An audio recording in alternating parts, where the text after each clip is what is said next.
Hello అండి. అందరికీ నమస్కారం. ఈరోజు మళ్ళీ ఒక మంచి కథతో మీ ముందుకొచ్చేసాను. కథ పేరు 'మంచి మనసులు'. ఈ కథను రచించిన వారు కేఎల్ శైలజ. ఇంకా కథ మొదలుపెట్టేస్తున్నానండి.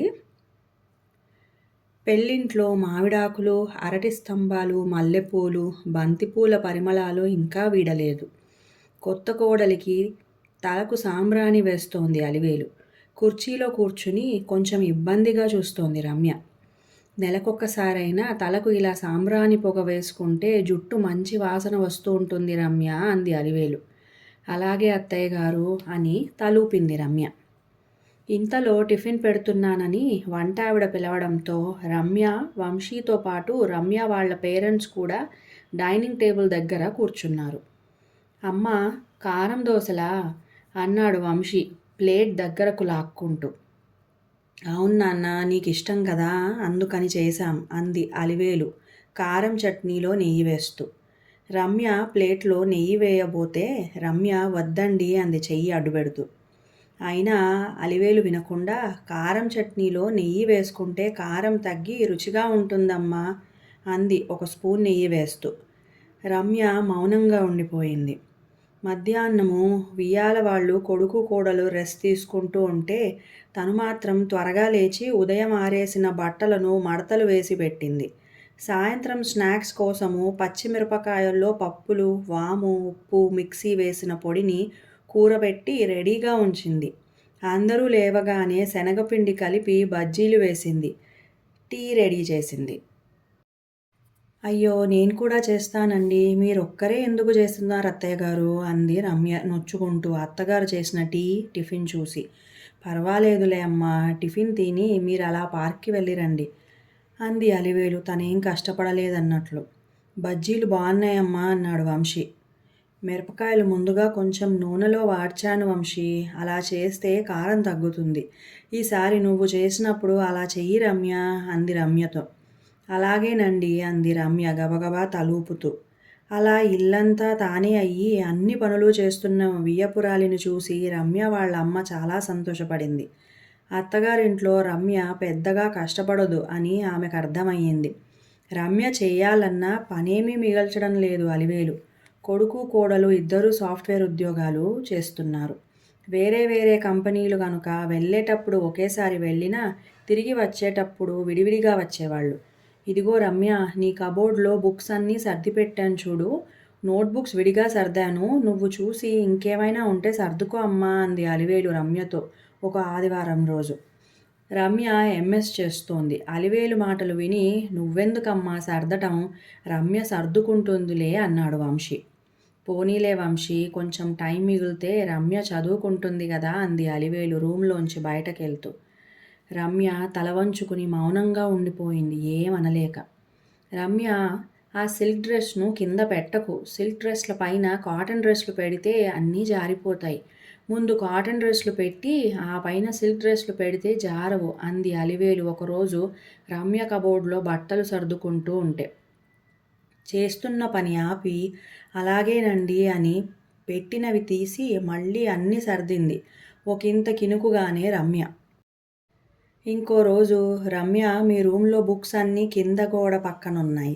డ్రెస్సెస్ అన్నీ కుర్చీలో వేలాడుతూ ఉన్నాయమ్మా, అవన్నీ తీసి సర్దిపెట్టుకో. ఇంకో 10 నిమిషాల్లో పనిపిల్ల మీ రూమ్కు వచ్చి చిమ్ముతుంది అంది అలివేలు ఫ్రిజ్ సర్దుతూ సోఫాలో కూర్చొని ల్యాప్టాప్ చూస్తున్న రమ్యతో. ఒక నిమిషం అలివేలును చూసి అలాగే అత్తయ్య గారు అని లేచి వెళ్ళి గబగబా అన్నీ ఒకవైపుగా సర్ది మళ్ళీ వచ్చి ల్యాప్టాప్ తీసుకుంది రమ్య. అలా కోడలికి పనిలో సలహాలు చెప్తూ కోడలిని కష్టపెట్టకుండా పనులన్నీ చేస్తూ రమ్య చిన్నపిల్ల కదా అని అన్ని విషయాల్లో సహాయం చేస్తూ కోడలిని ముచ్చటగా చూసుకుంటూ అలా చేయడం తన బాధ్యతగా భావించుకుని సంతోషపడుతూ ఉంది అలివేలు. ఇంకా అపార్ట్మెంట్లో వాళ్లకు రమ్య గురించి గొప్పగా చెప్పుకుంటూ బంధువులందరి దగ్గర రమ్యను పొగుడుతూ అడిగిన వాళ్లకు అడగని వాళ్లకు రమ్య ఎంత మంచి అమ్మాయో గడగడా చెబుతూ ఉండేది. కానీ అత్తగారు తనే అన్ని పనులు చేశానని అనిపించుకోవడానికి పనులన్నీ చేస్తూ అడగకుండానే అన్ని విషయాల్లో జోక్యం చేసుకుని అన్నీ తనకే తెలిసినట్లుగా అలా చెయ్యండి, ఇలా చెయ్యండి అని చెబుతూ ఉంటుంది అని కోడలు తన గురించి అనుకుంటూ ఉందని కొంచెం కూడా ఊహించడం లేదు అలివేలు.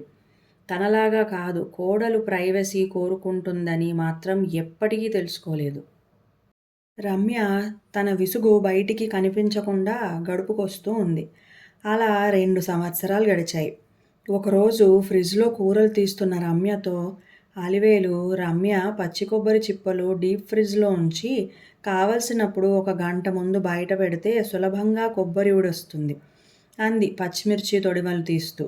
మా పెళ్ళయి 2 సంవత్సరాలైనా ఇంకా మీరు నాకు ఏదో ఒకటి చెప్తూనే ఉన్నారు. కూరలు కడగడానికి సింక్ దగ్గరకు తీసుకెళ్తూ అంది రమ్య. అలివేలు మొహం కత్తివేటుకు రక్తపు చుక్క లేనట్లుగా పాలిపోయింది. కాసేపు సోఫాలో అలాగే కూర్చుండిపోయింది చేష్టలుడిగినట్లు. నిజమే కదా, తానెందుకలా చెప్తోంది? తాను తప్పు చేస్తోందా? అడగందే చెప్పడం పొరపాటేనా? ఆ రోజు మధ్యాహ్నం భోజనం చేసిన తరువాత రెస్ట్ తీసుకునే సమయంలో అలివేలుకు కంటిమీద కునుకు రాలేదు. మనసు గతంలోకి తొంగి చూస్తోంది. అలివేలు పెద్దగా చదువుకోలేదు. అమ్మగారింట్లో ఎవరు ఏ పని చెప్పినా కాదనకుండా చేసేది. అత్తింట్లో కూడా అంతే. అలివేలు తోడికోడలు, అత్తగారికి మేనకోడలు.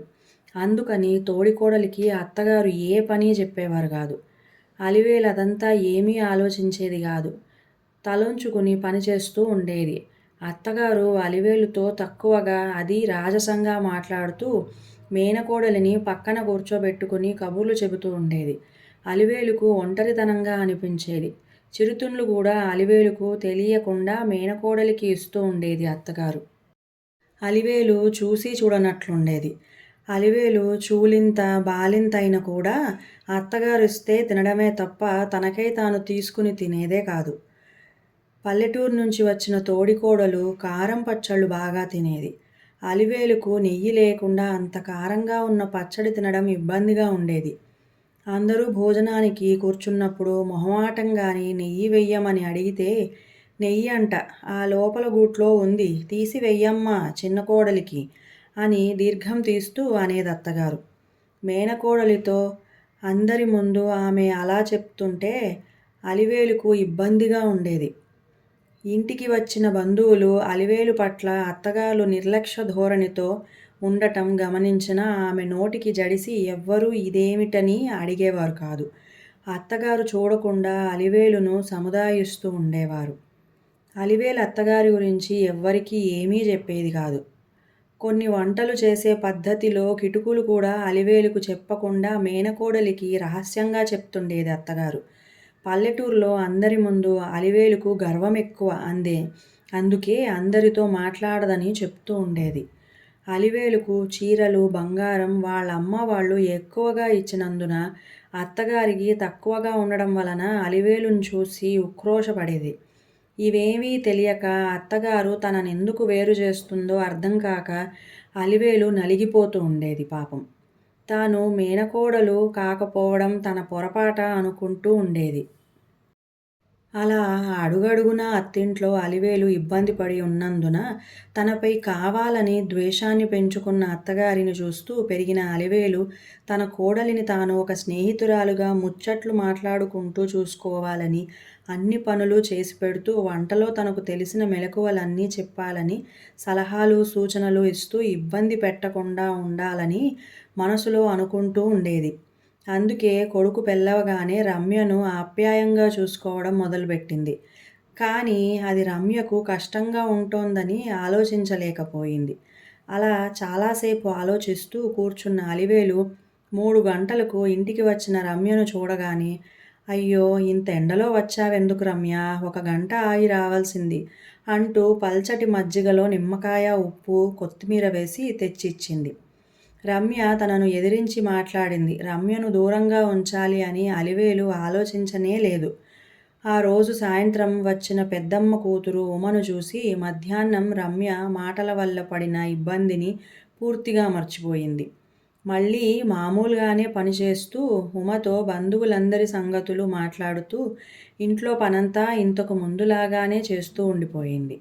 2 రోజులు గడిచేసరికి ఇంట్లో పరిస్థితి అర్థమయ్యింది ఉమకు. అలివేలు రమ్యకు ఏదో ఒక సలహా చెబుతూనే ఉంది. తను గబగబా పనిచేస్తోంది.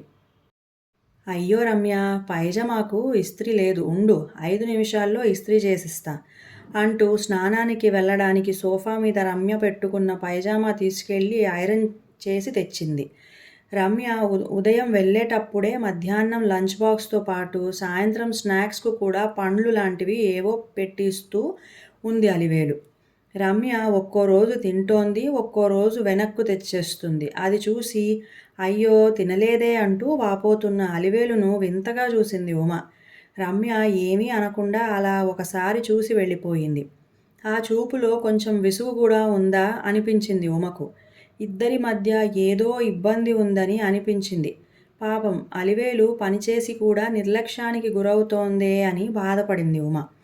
అందుకే ఆ రోజు ఉదయం కొడుకు కోడలు బయటికెళ్ళిన తర్వాత అలివేలుతో, అలివేలు, ఈ విషయం తెలుసా? అనంతపురం జిల్లాలో కదిరి దగ్గర గూటిబయలులో 7 ఎకరాల్లో తిమ్మమ్మ మర్రిమ్మను ఉందట. అది గిన్నిస్ బుక్లో కూడా ఎక్కిందట అంది ఆశ్చర్యాన్ని వ్యక్తం చేస్తూ ఉమ.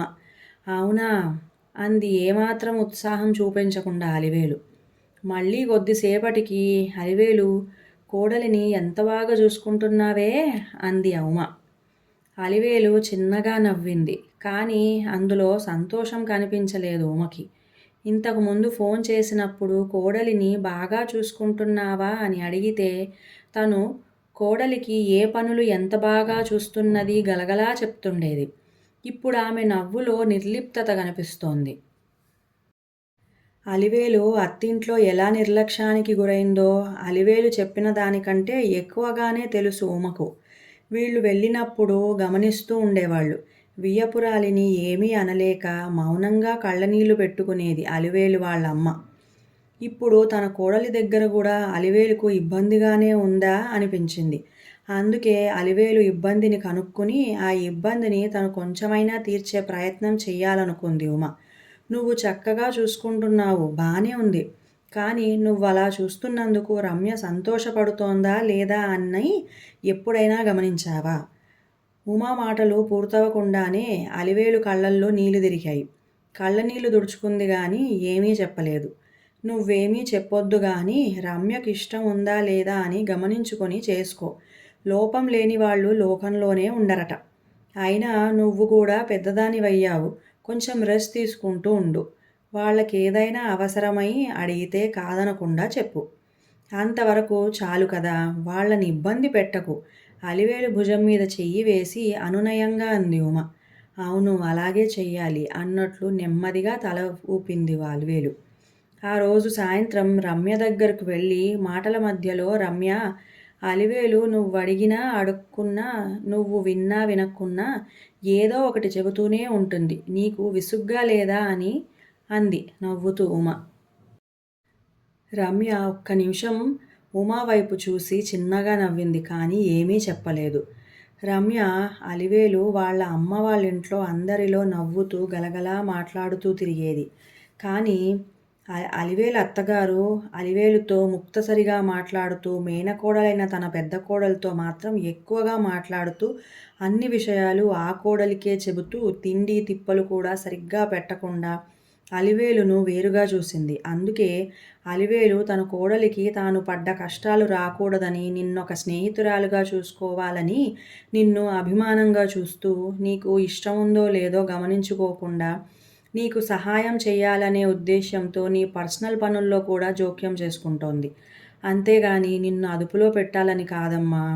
తాను చెయ్యకుంటే ఎలా అనుకుంటోంది కానీ అలా చెయ్యడం వల్ల తనను అలుసుగా చూస్తున్నారని కానీ, నువ్వు ఇబ్బంది పడుతున్నావని కానీ తను గమనించుకోవడం లేదు. నువ్వు పని చేసే అవసరం లేదు. కానీ అలివేలును నిర్లక్ష్యం చెయ్యకమ్మా. అదెవరికీ చెప్పుకోదు పాపం. మనమే గమనించుకోవాలి అని చెబుతూ కళ్ళు తుడుచుకుంది ఉమ. ఆమె మాటలు పూర్తయ్యేటప్పటికీ రమ్యకు విషయం నెమ్మదిగా అర్థమయ్యింది. సారీ అత్తయ్య గారు, మా అత్తమ్మ ఎప్పుడూ ఏదో ఒకటి చెబుతూనే ఉంటారని అనుకున్నాను కానీ అలా ఒంటరితనం పోగొట్టుకోవడానికని అనుకోలేదు. మొన్న అత్తయ్యను విసుక్కున్నాను కూడా. ఎప్పుడూ ఏదో ఒక సలహా ఇస్తూ ఉంటారని. ఎంత బాధపడ్డారో ఏమో కదా పాపం. మొదటి నుంచి నేను కూడా కొంచెం ఫ్రెండ్లీగా ఉండి ఉండాల్సింది. ఇక మీదట అత్తయ్యని నేను సంతోషంగా ఉంచుతాను. మీరు దిగులు పడొద్దు అంటూ ఉమా చేతి మీద చెయ్యి వేసింది రమ్య సరేనా అన్నట్లు. కొద్దిసేపటికి ఇద్దరూ తేరుకున్నారు. ఆ రోజు రాత్రి వంట చేసేటప్పుడు ఎర్రగడ్డల బుట్ట చూసిన అలివేలు అయ్యో! ఒక గడ్డ చెడిపోయింది ఇందులో. రోజూ మనం ఎర్రగడ్డలు తీస్తున్నప్పుడంతా బుట్టలో ఏవైనా పాడైపోతున్నాయేమో అని గమనిస్తూ ఉండాలి రమ్య అంటూ ఆ పాడైపోయిన గడ్డను డస్ట్‌బిన్‌లో వేసింది. అక్కడే చపాతీలు కాలుస్తున్న రమ్య అవునత్తయ్య చెడు వాసన వస్తే గానీ మనం కనుక్కోలేకపోతున్నాం. మీరన్నట్లు ఎప్పటికప్పుడు గమనించుకుంటే బావుంటుంది. ఇక నుంచి నేను కూడా రెగ్యులర్‌గా చూస్తుంటానులెండి అంది అలివేలు వైపు చూస్తూ. రమ్య మాటలకు అలివేలు ముందు ఆశ్చర్యపోయింది. తర్వాత సంతోషపడింది. రమ్య కలుపుగోలుగా మాట్లాడడం చూసి. ఇదంతా చూస్తున్న ఉమా హమ్మయ్య! వీళ్ళ మంచి మనసుల్లో అమరికలు లేకుండా చెయ్యగలిగాను అనుకుంది తేలికపడిన మనస్సుతో. కథ సమాప్తం. మీ అందరికీ ఈ కథ నచ్చినట్లయితే ప్లీజ్ లైక్ చేయండి, మంచి కామెంట్ పెట్టండి, మీకు తెలిసిన వాళ్ళతో షేర్ చేయండి, సబ్స్క్రైబ్ చేయండి. ఇంకా సెలవు.